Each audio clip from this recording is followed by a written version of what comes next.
Maybe I should call this video 50-50-50. Maybe, maybe not. How? By the way, the check engine light is because I have to figure out where to put my jack so I can flop my rear catalytic converter, which is actually the front, and a rear engine mount, which is actually the front. And mount? No. NOx sensor, which is right next to that exhaust pipe, which goes to the rear catalytic converter, all of which is actually the front. That's that. This, I was wondering what the problem is. Do I need to spend $1,500 on a new airbag like I heard the Apperpreneur do? And then I Googled around a little bit, and it turned out it's supposed to say off when there's not something heavier than an igloo cooler in here. Person has to be sitting there, and then it will say passenger airbag light on. So all this needs is a piece of electrical tape. That's a 5-cent fix. My wheels were grinding, but then I realized maybe it's the anti-lock thing. I've seen that light flickering on. I said, how do I turn the anti-skid thing off? I Googled around, and then it came to me. It must be that anti-skid off button. Turned it off, and there was no more grinding when I was in a stop and started on a curve. Used about a nickel of wearing out the rubber skin on my finger pushing the button. 5-cent fix. Yeah. That's not what this video is about. It's about other 50-50 things. 3 more 5s. 50-50, the first transmission thing was to say, let's say the number 5 again. There are 5 temperatures when you check your transmission fluid. 1 is when it's cold and just started. 2 when it's warm and just started. The middle one, the 50-50 odds, is when you've not just started it and warmed it up, the car, but literally drove for a couple miles in second gear or low gear, whatever the hell, L gear, whatever the hell that means. Or 15 miles or so on the freeway until the actual transmission is warmed up, which is hard to say except for those little general parameters I just spouted out, unless you have a transmission thermometer. And then there's a transmission shop, and they'll charge you like $200 to check your transmission fluid, and they'll make up something's wrong with it, so they can get another couple thousand off you, and then slowly up the price because you also needed, by the way, this and that. And after that, you've paid them about $1 million to check your transmission fluid. Yeah. The next one is when the car is off and cold. It's even higher yet. And the 5th one is when it's off, when it's been warmed up already, and then you turn it off, then it's way too high. Only that one in the middle, the 50-50 position of the pendulum, is the right level to check the transmission fluid on. If you don't check it there, you've over or underfilled it, like almost everyone and most mechanics, many mechanics even do, not knowing that little tidbit.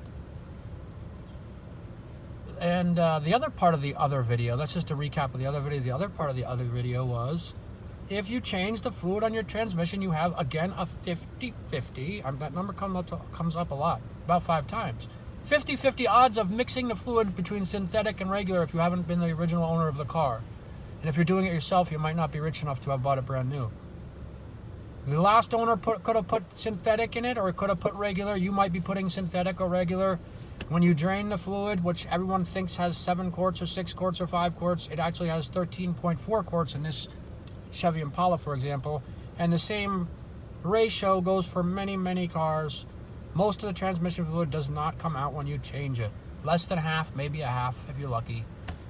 The rest is sitting in the torque converter. You've obviously probably turned the car off, but either way, it's in the torque. Actually, if you haven't, there's more of it in the torque converter, but then it'll be spouting out all the bad news.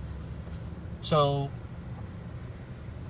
yeah, a lot of it's in the torque converter. A lot of it's in the hoses that go to the transmission radiator. Its own little transmission fluid radiator. A lot of it's in the actual little radiator itself. A lot of it's in that thing where that weird looking flat thing. I don't know quite what that does, but it's the main part of every transmission on the bottom of it. And yeah, so you have a 50-50 chance of screwing up your transmission by attempting to fix it and changing the fluid. The only way to get around that conundrum, if you weren't the original owner, or if you don't have Carfax reports of all the transmission changes, if the other owner was so lucrative as to go to a professional mechanic that does that, is to flush it or to change it. But changing it, I just said, is a 50-50 gamble. To flush it is yet again another 50-50 gamble. Half the experts say to flush it, you can ruin seals because the pressure is too high. You can dislodge little pieces of metal that get lodged somewhere more delicate and screw up the transmission. There's a million ways you can ruin your transmission by flushing it. So they say only change it. The fluid. Maybe change the fluid 100 times. Every time you change it, it's a half. Maybe it's 13 quarts, then it's 6.5 quarts, then it's 3 quarts, then it's 2 quarts, then it's 1 quart. And after you change it, like every time you change your oil for a year, it's down to a half a quart. But that, other people say, doesn't get rid of all the gobbly-gibbly-gook that some people, that half the people, were afraid it's dislodging and ruining your transmission. The other people say, no, if it doesn't dislodge it when you change the fluid, it's still in there, and by not flushing it, you can ruin your transmission. 50-50 opposing. I'm making this, these are different finger pointing things. I'm making them up as I do it, so it's a little bit not so great.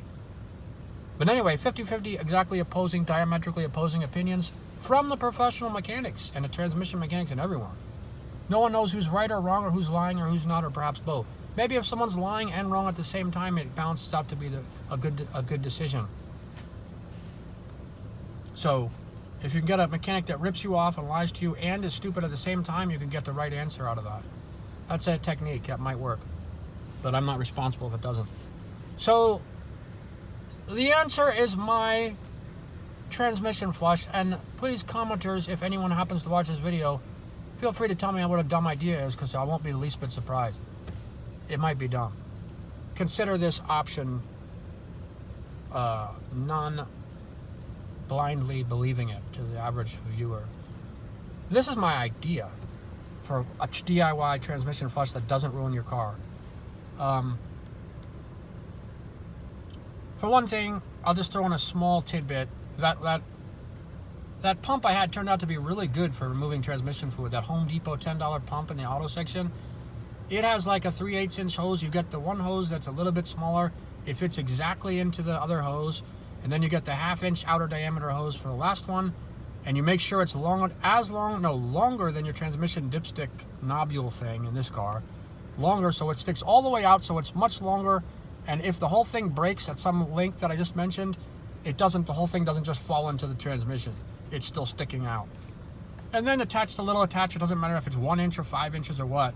Attach the medium diameter one, and that plugs into the outer diameter one of the Home Depot pump. You can get all those things with strong nylon. It's a nylon that doesn't bend too much, so it's good for pushing into the dipstick tube of the transmission. And you can plug them into each other, and they do not leak. I siphoned out more than a quart of transmission fluid, and it doesn't leak. You don't even need a tiny little plumber's gizmo with the little screwdriver thing on it. Nothing. They plug into each other. They're transmission fluid tight, and you can suck out with that pump. And 2 of those hoses are about $3 and $4 for a big roll of each of them. Although you never use the whole roll, but nonetheless, now you got spare that way. And then for a total of $15, you've got a pump that takes the transmission fluid out of the top. You can do that if you can't get that bolt out of the bottom, or you don't feel like doing it on the bottom. But that's a side note. I'm just saying that pump works with those 2 things, especially if you overfill it, or if someone has already overfilled it. So anyway, my idea: drain the transmission fluid however you do. Get it hot, get it a little bit warm so it drains well. Drain it or don't drain it. Go find the 2 tubes that connect to the radiator. You can detach them at the radiator or at the side of the transmission. Put a thermometer on them, and watch your hands by the exhaust. I got a little thermometer from Home Depot. It's touch thermometer. It's cheap. It was like $10. Digital, whatchamacallit. Touch it to each thing coming out of the transmission after the car's warmed up. After the transmission's warmed up, sorry. One will be hot, and one will be not as hot. The hot one is the one coming out of the transmission on its way to the radiator, being cooled at the radiator, then the cooler one, or less hot one, is coming back into the transmission. The cooler one, you now know, whether it's on top or bottom or right or left, is the intake to the transmission.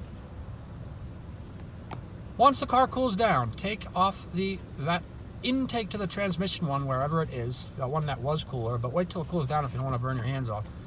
And then take that thing off, plug a good hose into it that won't leak, that can go down into a large bucket or a large oil pan thing that's, hell, if you're lucky, not just 5 quarts. Transmission change does like 5 quarts. If you're lucky, maybe you'll get 9 quarts out of this. plug that thing into that oil drain pan or whatever the heck you got, wishfully like 9 quarts, and then get an air pump from, if you're at a shop, use the air pump, or get like, I got a DeWalt vacuum with an air pump setting on it and a little thing, plug it into the other thing, then turn on the, you could just turn on the car and all the fluid will come pouring out of that thing, but you'll start ruining your transmission as you do it if you don't do it for long, if you're not filling the transmission as you do it. If you're doing the standard flush, you get someone to fill the transmission on top while the engine's running and pushing it out of here. But that will take maybe forever, because you'll be mixing the good transmission with the old, and you'll be emptying the good with the old out as you empty it out. So that might, in the end, only take forever, or maybe just a Kalpa, but still. So put the hose in the inlet without turning on the engine and ruining your transmission. Put the hose on into the transmission hole. And when I say hose, I mean your vacuum, DeWalt vacuum or whatever you got, air pump set on air blower mode. High-speed air blower, not just to inflate tires. There's a high-speed one. You can blow leaves with it. Push that thing into the hole with a cone thing so you can pretty much seal the diameter so it doesn't like leak out air in most directions. Turn that on, be blowing the air like this, and you'll see as you do and the transmission gets filled with air, the other transmission fluid will come out of the transmission through the hose, through the radiator, and be coming out of that hose that's right next to it into the oil pan. And do it for as long as you can without turning on the engine, ruining your transmission, without mixing the transmission fluid, the good with the bad. See how many quarts you can get out. If you can get out 9 quarts, if life should be so good, or if you have a good, strong enough blower to get out 9 quarts, there'll still be some stuck in the, there'll still be a few stuck in the torque converter, this or that. If there's a torque converter, drain plan, better yet. The point is, rather than draining out a half and adding in a half 5 times, which is, could be as much as 7 quarts times 5 or 7.5 quarts times 5, so I hear, that would be like 39 quarts of transmission fluid, horrendous waste of transmission fluid. It would cost, I don't know what, 100, 120 bucks. Many trips to the auto shop to dump up. Here comes my DoorDash. Thank you, Chief. DoorDash. In the middle of a DoorDash. That's all I take. Scam Dash, I'm sorry. That's my grandma. Many trips to the auto store that has a free recycling thing to empty it and then go back and do it again and again and again. Big pain in the butt, 120 bucks, all that stuff. So in any event, if you can get out 9 quarts, let's say you do that in some way or other, you do a lot of tricks in addition to the one I just said, and maybe suck some out of the top with that pump gizmo, whatever shall work. You can experiment with it, engine off. Say you get out 9, then it was 13, you get 9 out, you have brought it down to 1/3 rather than a half, which makes it much quicker.